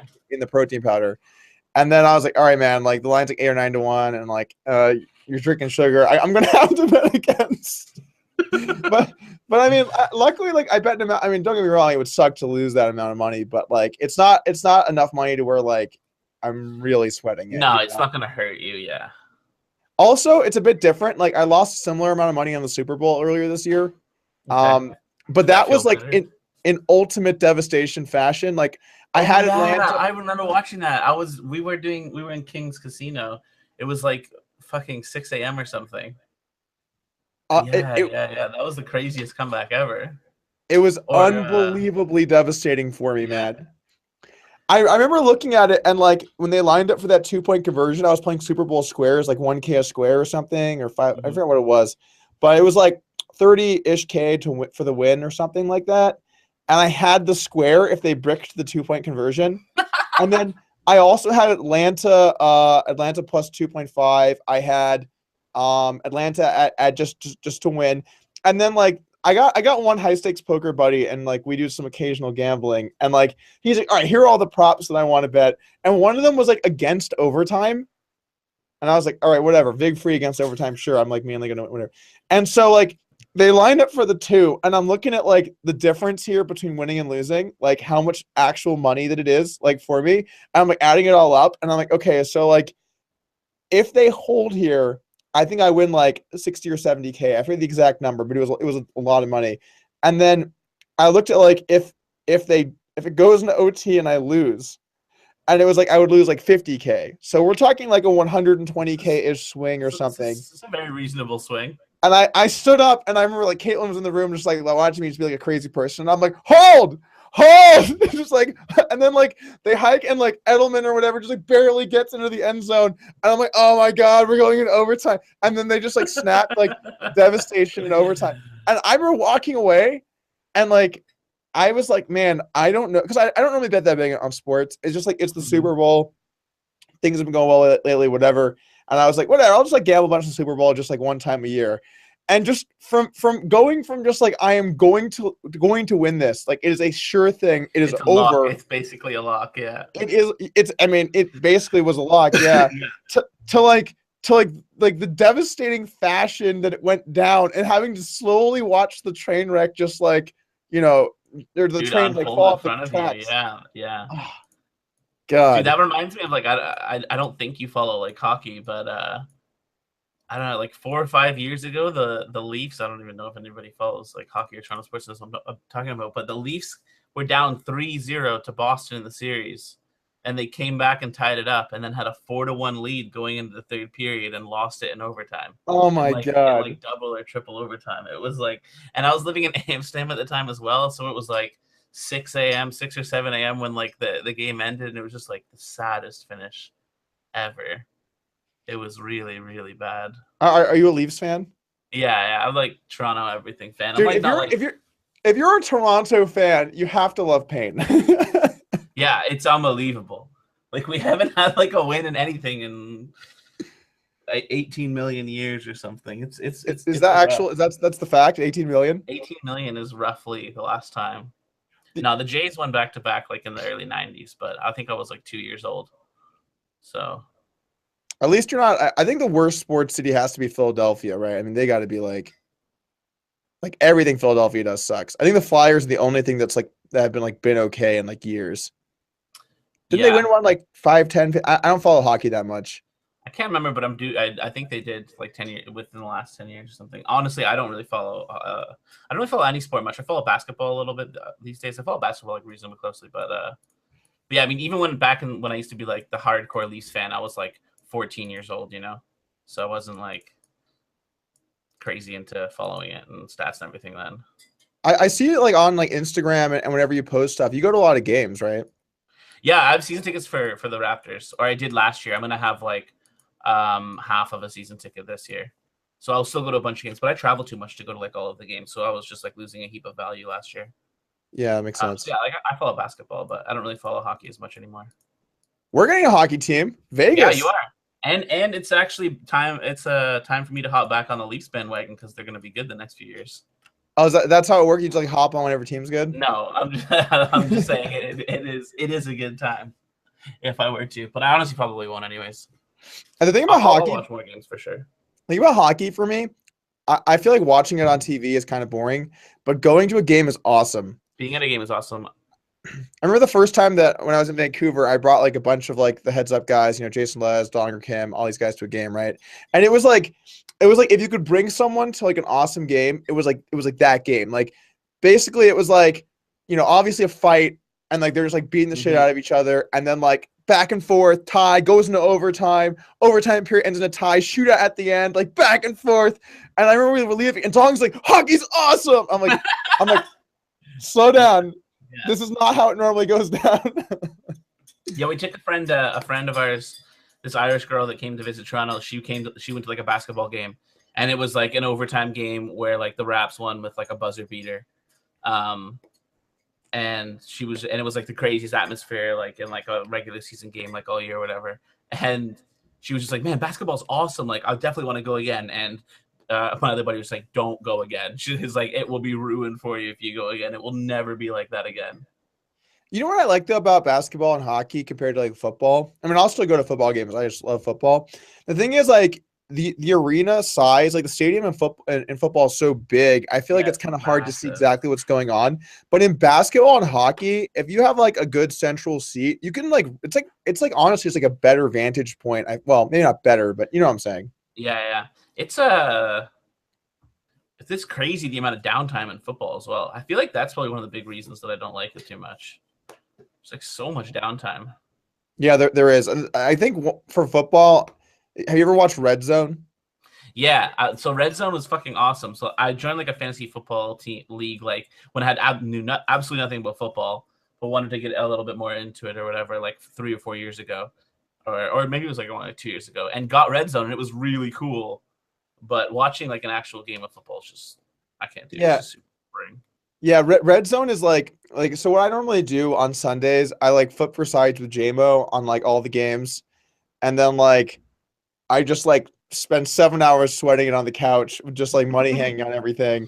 And like a lot of years we've done like season bets and stuff too on different teams. Mm-hmm. There was this one year, and it was back when like I forgot how much JMO was slated to lose, but it was like a few years ago. And I think I had the Texans to make the playoffs for like 30K or something.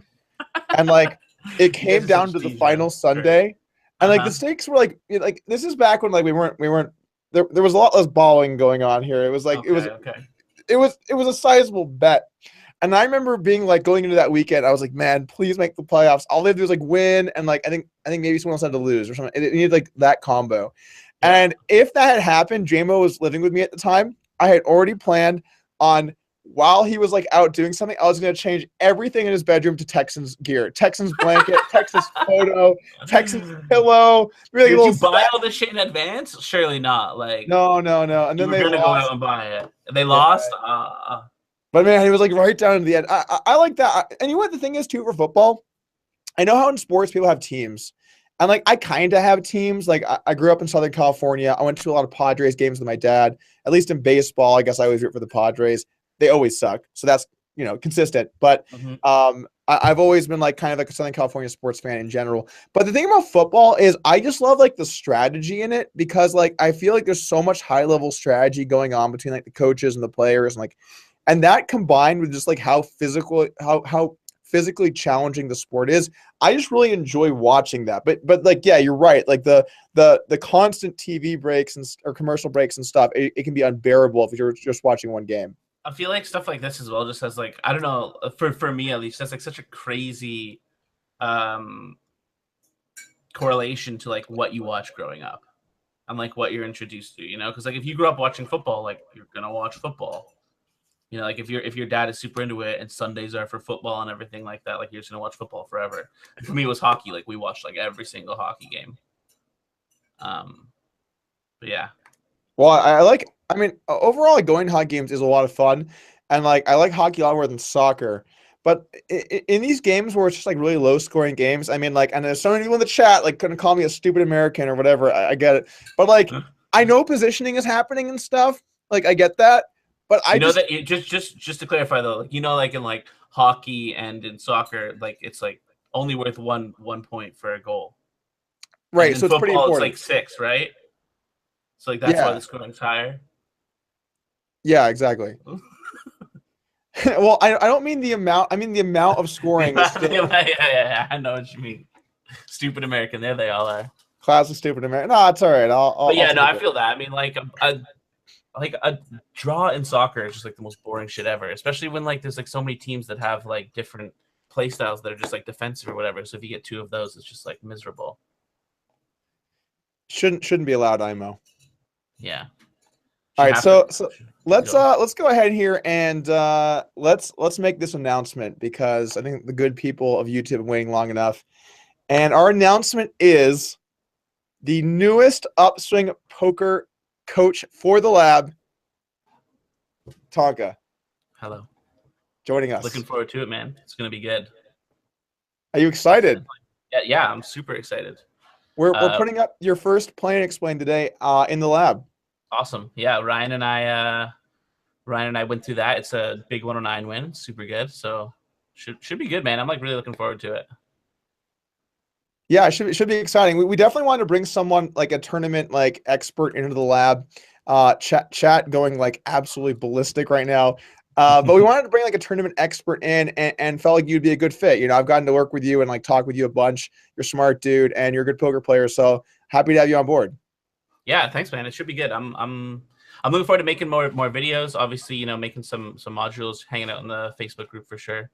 But yeah, I think it should be a really good fit. And like you said, you know, you guys don't really have any tournament content on there, so it should be lots to fill. Yeah, we got a little bit. I've done like a couple, like I did a W Coop run that I had. Yeah. Well, yeah, I mean, it's easy for you as well. You have like 6 or 7 tournaments. So you just like, oh yeah, you play this tournament, guys, then you win it. Super easy. It's kind of ridiculous, like how hot I've run in tournaments. You know, and I mean, there's like I'd like to say a good chunk of skill in there too, I hope. But like every time I go up to Vancouver, it's like, okay, now we're going to talk about this other tournament win. Yeah, man, it's pretty crazy. I was saying that, I said that on my stream the other day, actually, how I was like, when I talked to you, I was like, oh yeah, you know, like been losing for a few months. You're just like, well, have you considered just winning the tournaments that you play instead of losing them? I was like, so that's what you do. Yeah, I had a World Series of Poker floor director tell me that this summer. He's like, Doug, I got a little piece of advice for you in the next tournament you play. I was like, yeah. He's like, yeah, so just do this. Okay, it's only one thing you gotta do. Never lose all your chips. Never. That's a good strategy. For a while, my strategy was just to make the next break. Because if you make the next break, then you can never lose. That's a good point. Another good point. Yeah, and I was like, so you're a floor director, right? No, I'm just kidding. Yeah, all these strategies of making the next break will be in the lab soon. Making the next. Oh man, I'm really glad we hired you. Yeah, we're gonna have a really in-depth. Guys, you're gonna be constantly making the next break. Never play a big pot right before the break ends. That's rule number 1. Rule number 1.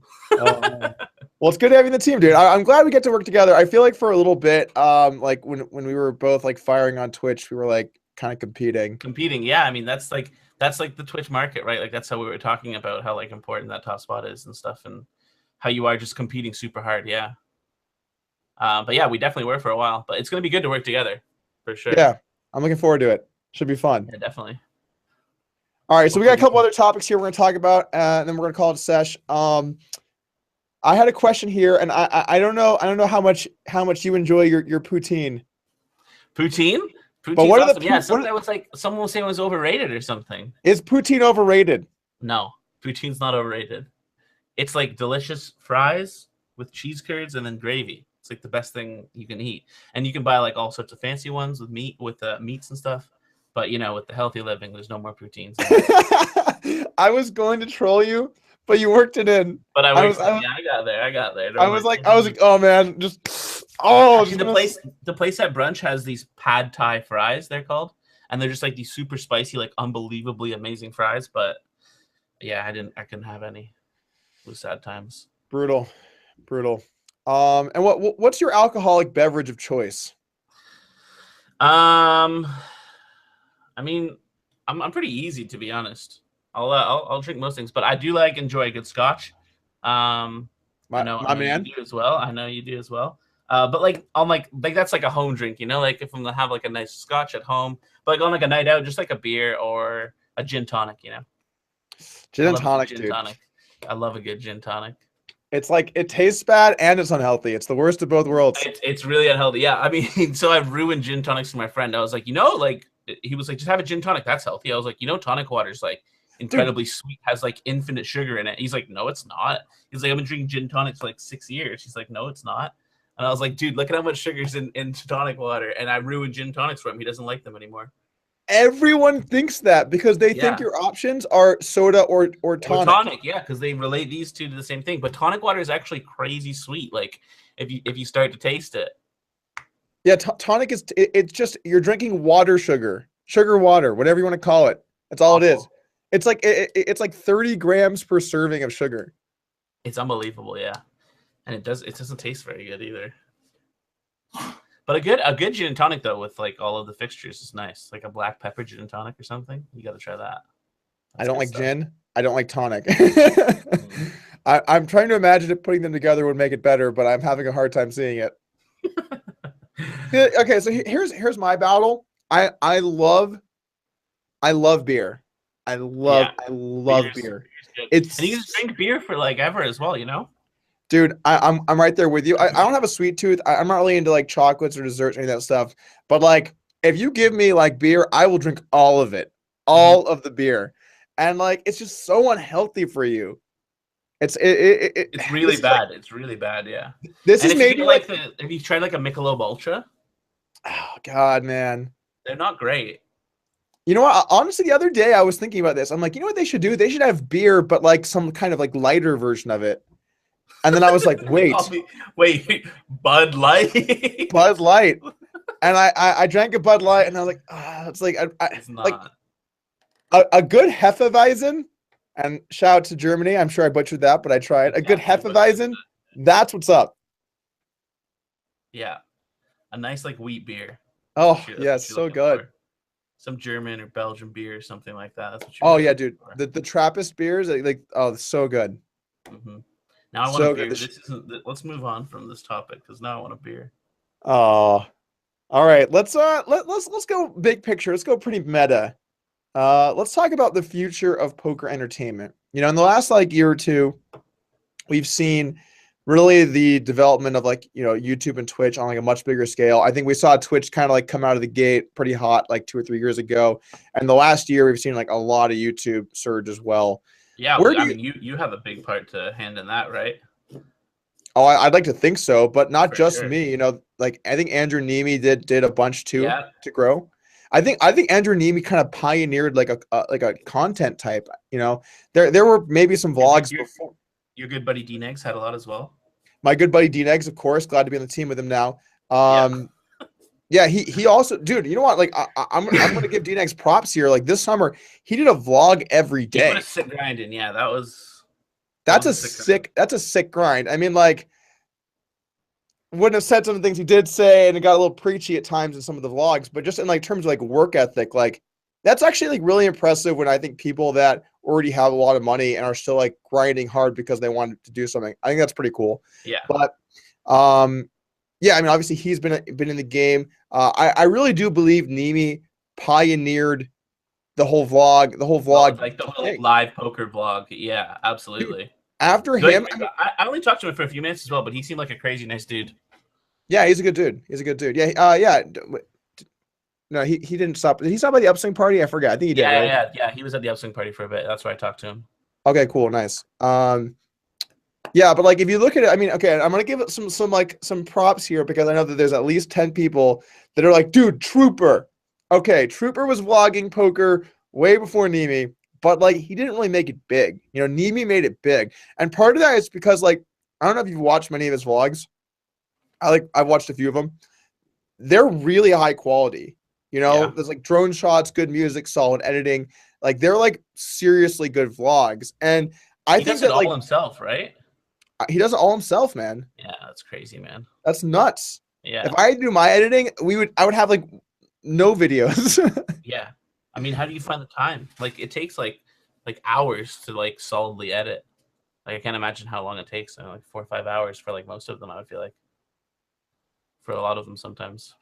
Yeah, I do think the vlog lifestyle though is a lot different than like the streamer lifestyle. That's true. That's true. It's way less cutting. Yeah. Because like you like 3, 4, 5 times a week you wake up and you're like, all right, I gotta press play in an hour and a half, and then I'm locked in. Whereas I Yeah. think for vlogs it's more like idea stage and then like Figuring it out as you go, execution yeah. and then editing. But yeah, even besides those people, we see some other like let me think who I mean, gotta give shout to Jamie Staples for like the 5th time in this podcast. So I gotta give him a shout out to he's got like one of the bigger YouTube channels in poker too, like 3rd or 4th biggest, I think. And we've definitely seen a lot of like the like stream highlight channels become popular too. There are a few other guys that do that format as well. But yeah, I mean, like poker space has been growing in YouTube for sure, and Twitch to some extent as well. Where do you think like the future is like of poker content? Do you think it's going to continue to be more Twitch and YouTube and less like traditional TV? Do you think that like it's kind of peaking?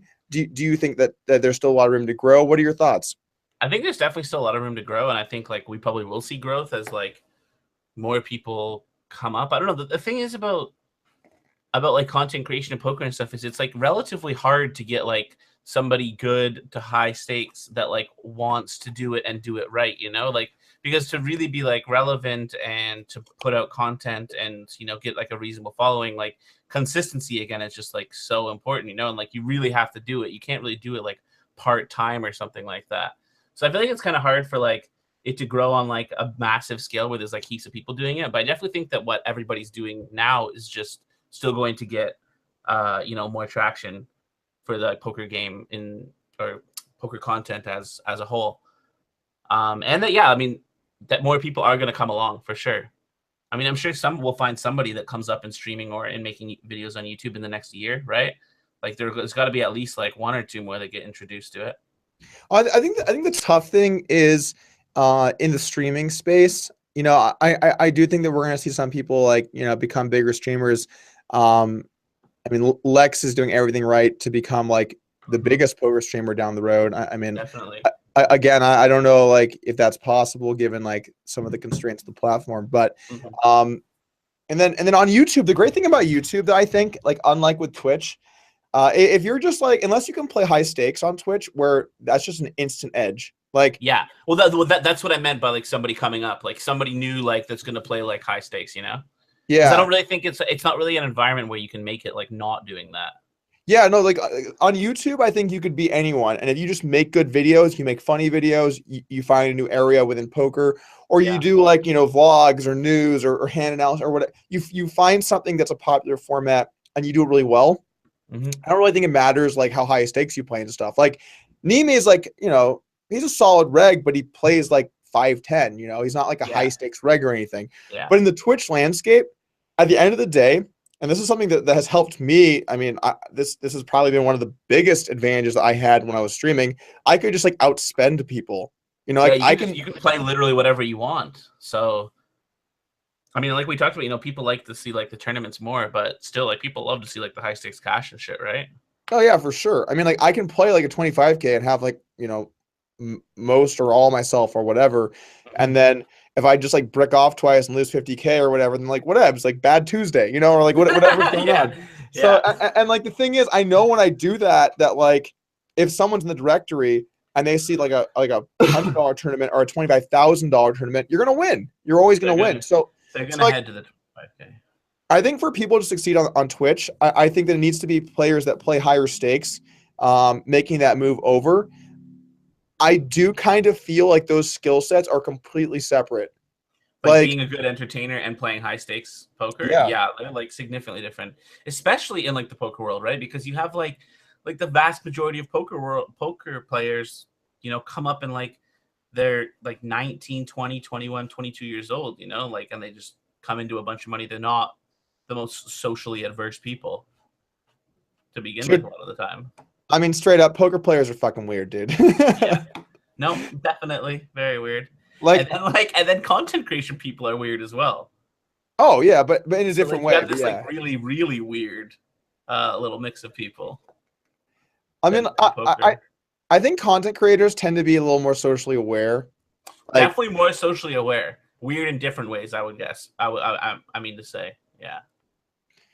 Yeah, high stakes poker players. I've met a lot of them, and like, I think that there was this image of high stakes poker players as being like amazing, super cool, awesome people traveling the world, have all this money, like banging all these bitches, just like got like the Lambo and the like. It's like a whole bunch of homies like living in their grandma's basement, just clicking buttons on 20 tables. So many people that like, first off, have way less money than you think. Everyone has this like idea. You know, I made a video like a while ago called "How much money do people have" or whatever. Yeah. How much money do poker players really make or whatever? Yeah. And like everyone imagines that people have like millions and millions of dollars, and that's just not the case. I mean, there's no way to know everyone's finances.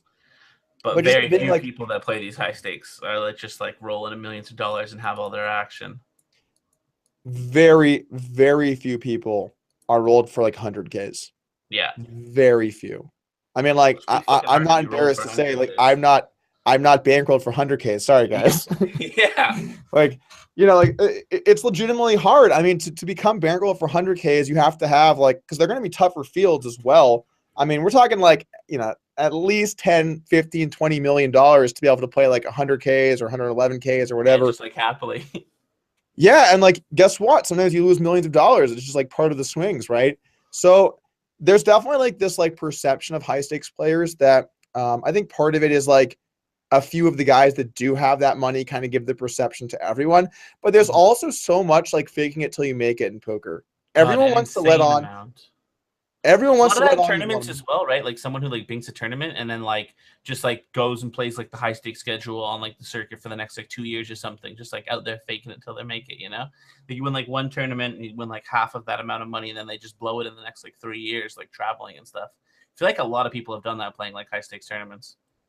For sure, dude. It's the main thing that happens because like so there's a couple like factors at play. I think when someone wins like a high stakes tournament, first off, you get this level of thinking that you're the shit that, I mean, isn't even your fault. Like let's say you win the main, right? And like, I'm not talking about like this year's winner, but in past years, I think that we've seen a ton of people be like, I'm amazing. I won the main. Like I can play all these these high stakes events and stuff. And by the way, that's good for poker. Like I strongly encourage like people doing that. I think it's like I think it's a good way to keep games going and to like, still be in play. But then sometimes, you get Jamie Gold buying into high stakes poker and like just like giving away like clear tells pre-flop as like what he has sitting on like $500,000 or whatever. Oh man. And like those are some seriously irresponsible decisions that happen. So the first thing is like you become kind of delusional. And then the second thing is like it seems like more money than it really is. Like as someone, like I've only ever won over $1 million of like personally my money in one day, one time. It happened this summer, right? Did you say only $1 million though? Only, right? Yeah, only $1 million. You're like Donnie Trump right now. Oh, when I got my first small loan of $1 million.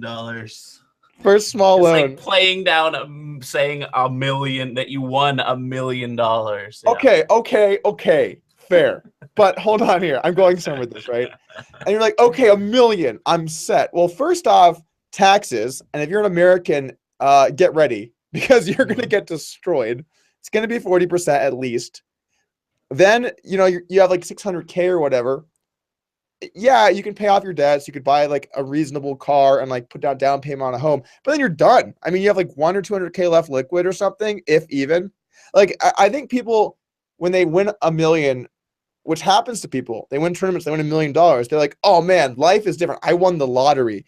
Okay, you kind of did, but it's for an amount of money where you still need to be like reasonable with your decisions. You're not on fuck you money. You're not on like, I'm buying a fucking yacht money. You're not, that's not the situation.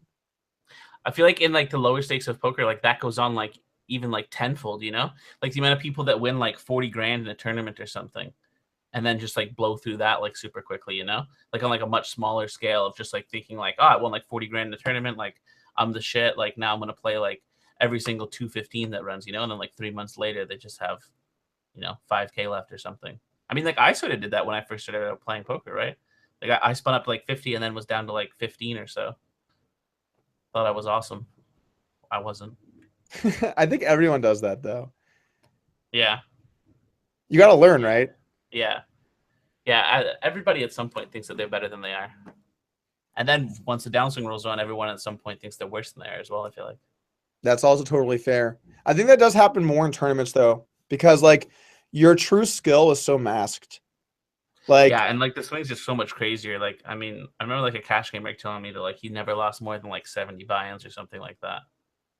Just like, wow, it's pretty wild. 70 is a lot of buy-ins in cash. Yeah, I know, but still, it's not much. I'm not sure I mean, if I've had a downswing of more than that, it's like once or like.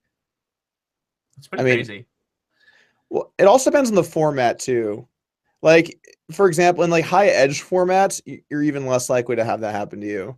But like in like, I feel like if you're playing in like 6 max reg wars and stuff, then like, yeah, that stuff can happen. For sure.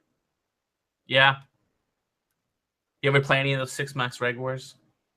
In like 2013 or 14, the Malaysia games were running with Paul Fu. I was playing like 400, 800 every day and whatever. Yeah. I played some of those and I was like trying to get better at it. And I played a lot of 25-50. Wait, I watched that hand where he slow rolled you. Is that the guy? Yeah, he slow rolled me in Yeah, like a yeah. 400K pot. I watched that hand. That was fucking hilarious. Yeah. I I still don't I was floored. Yeah, it was something. Like I didn't know who it was or anything too. He's just like, oh, I'm just gonna slow roll this guy. That's like amazing. Like I love that. You know, like I mean, I just enjoy slow rolls. I think it brings like a really like fun aspect of the game. Like, I mean, obviously if you're doing it to some guy that's like his month is gonna be ruined because of it, like that's not cool. But if like you're doing it to somebody who can like potentially laugh afterwards, even after being a little bit annoyed, I think it's like funny. Well, I mean, it hurt. It was for a lot of money. I can imagine one for 400K. And like the setting that I'm talking about, like, isn't even relating to this at all because like you're just like a random dude online. Yeah, but I also incredible.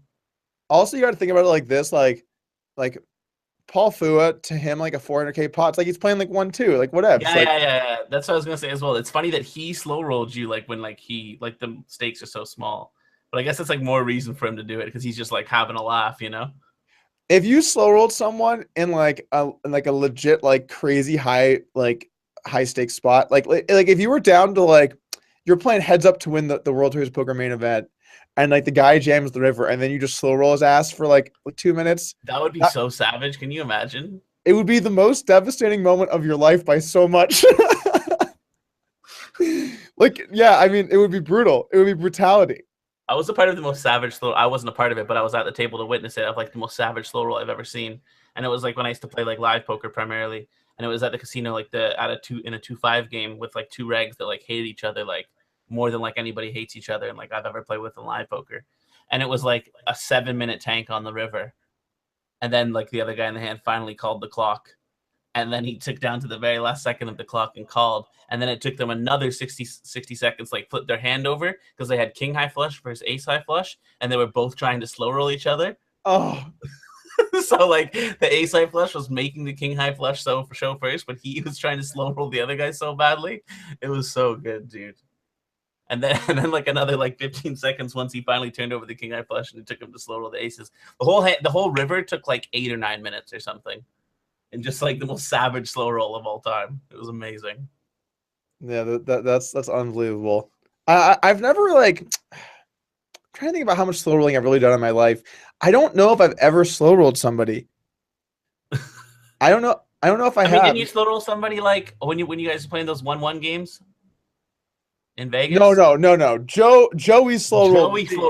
Joey slow rolled you. Okay, Joey slow rolled a lot of people out here. But I figured it out because like we got to the river and like everyone's all in already, and me and Andrew Nemi both had aces on pre, and Joey had the like whatevs, and like the board had like a lot of dangerous stuff on it, so it was a clear like. So he was just tanking, and yeah, you said you started like rooting him on or whatever. He took like a couple seconds to like make a reaction, and I was like, oh god, we're getting like, and then I just started like a chant like Joey. And then like everyone's chanting it, and like, everyone in the room was like looking at the table. We're like all chanting, we're chanting, and he slams it down. Everyone goes wild. It was amazing, man. It was honestly amazing. I could be wrong. You got to mix in some slow rolls. Get them in your arsenal. The thing is, like, I don't like slow rolling. Yeah, like kind of like you said, like I don't like slow rolling like middle of the road. You know, never. I would never slow roll somebody I didn't know or dislike. Fee slow rolled me once. I remember that. That's good. I like that. I like to hear that. I had like aces and 3-bet and tripled off, and he took forever and like tank called the river in like river top 2 or something, and just like gobbled up all my money. Yeah, I remember that happening. I tried to slow roll in the like Connor and I were playing a 500 sit and go in Vegas, and I tried to slow roll queens. And I tanked for like 60 seconds and then called with my queens. Slow rolling queens is dicey though. Yeah. I mean, that's what I'm saying. You know, he had ace 10 and he had an ace. It was a tough one. It was. I knew the consequences. I knew going into it. But yeah, Tonka first video, slow roll module. Slow roll module. Actually, it's gonna be after the make it to the break module. After make it to the break module, yeah, we're gonna have. They'll be our first two. They'll be good. They'll be good though. High value. By the way, guys, if you are in the lab, the first place match should already be up. I think it'll already be up. But we got a series with Tonka and Fees where you guys went through. It was a big 109 win. Yeah, big 109 win for like 12K or something like that. But yeah, we had some fun hands.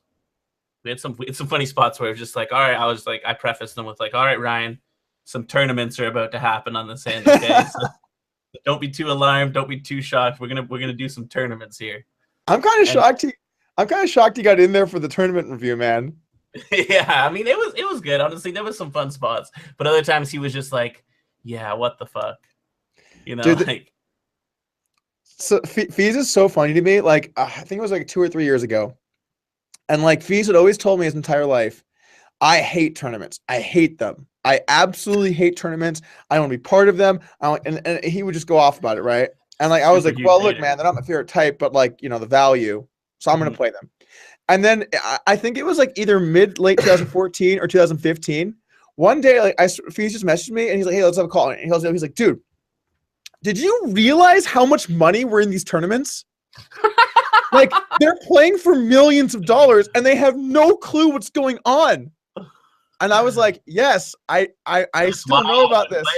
And he's like, I love tournaments. And he played like every high roller and like whatever. And he was like ranting about how great that they were. And then like this went on right for a little while. And then like, I don't know what happened. I actually, you know what? It's funny. It's not like he bricked a bunch of tournaments. He went to Macau and he got like second or third in some like high stakes, whatever.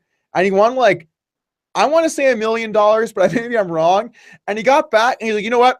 Tournaments are the worst. I had it right the first time. They're terrible. And then he's like, wait, after he won a bunch of money? I know. He won a bunch. Is Ryan just like a complete freak, or like what's going on here? He's doing like all of the opposite things of what you're meant to do when it comes to tournaments. Dude, he just decided that like he just hated them too much and like couldn't play them anymore. And like last summer, I think he played like one tournament and it was the tag team.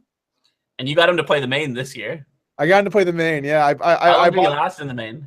What's up? How long did he last in the main? Him or me? Yeah. He lasted till day 2. Okay. Yeah, we swapped 5 and like we're like texting at like 11 whatever. It starts at 12, I think, or maybe started at whatever, something like that. And I'm like, he's like asking me some questions, and they were questions about something that indicated to me that he was not on his way to the main, like kind of like, I know you're not going to. And I was like, hey man, like the main starts at 12. He's like, dude. Amateurs late reg day 1, pros late reg day 2. And I looked at it and I was like, does that just mean you're going to get blinded out for like, and he gets there, right? And then on the first break, he's like, I was like, did you get here late? He's like, no, I got here on time. We're like, we're good. And then he's walking by my table and there's like a player that just moved to my table and he sees Fees walk by. He's like, do you know that guy? Doesn't know that like we're friends. He's like, that guy showed up an hour late to the table today. He got blinded out for an hour. And I was like, oh, really? Just rats him out. That's awesome. Just immediately rats him out. And my other swap, JMO, we swapped 5, just didn't bother to play. Just didn't even play. He's like, no. He's like, can you win Bitcoin? Can you win Bitcoin in this tournament? Oh no, I'm not gonna play then. No, I couldn't. My only legit swap was Andrew Nemi. He actually showed up and played. That was nice. Yeah, that's reasonable. That's reasonable. Fuck, I was gonna say something, but now it's gone. Oh yeah, slow rolls. Someone mentioned the Deeb Mattisau slow roll, which is like a pretty fantastic slow roll as well. But like that's the kind of person like I wouldn't slow roll, But I thought that was like very, very funny. That's one of the best slow. If you guys have not seen the slow roll on YouTube, you should definitely check it out. It's one of the best ones. Really good stuff. Mike Mattisau gets so mad. That is too much. He's not a happy camper when stuff like that happens. He got so mad. There was some good slow rolls, I feel like, on like Poker After Dark back in the day or something. Really? I don't remember that happening. Maybe there wasn't. Convictions. Maybe there was just some big pots or something. I'm not sure. All right, guys. I think we're going to go ahead and wrap it up here. I once again want to thank Tonka for joining us today for the podcast. It's been great having you, man. Thanks for coming on.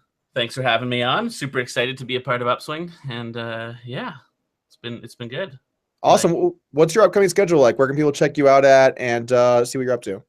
Twitch, and I mean we'll be doing most of the days we'll be having a YouTube video as well. But yeah, I mean I'll be streaming Tuesdays, Wednesdays, Thursdays, and Sundays at least on neverlucky.tv on my Twitch channel, and then sometimes on Saturdays. All right, awesome. Yeah, you guys can check him out at neverlucky.tv. And looking forward to stopping on by. Good to have you on the Upswing team, man. Thanks, man. It's good to be with you. I'm excited. All right, cool. That's going to do it for us today. If you guys want, we are going to have another podcast tomorrow. Phil Hellmuth stopping by, a little white magic, 3 p.m. Pacific time. Should be a good one. We're going to talk about the upcoming Heads Up match. I'm excited. So I'll see you guys tomorrow. Thank you for stopping by. It's podcast week.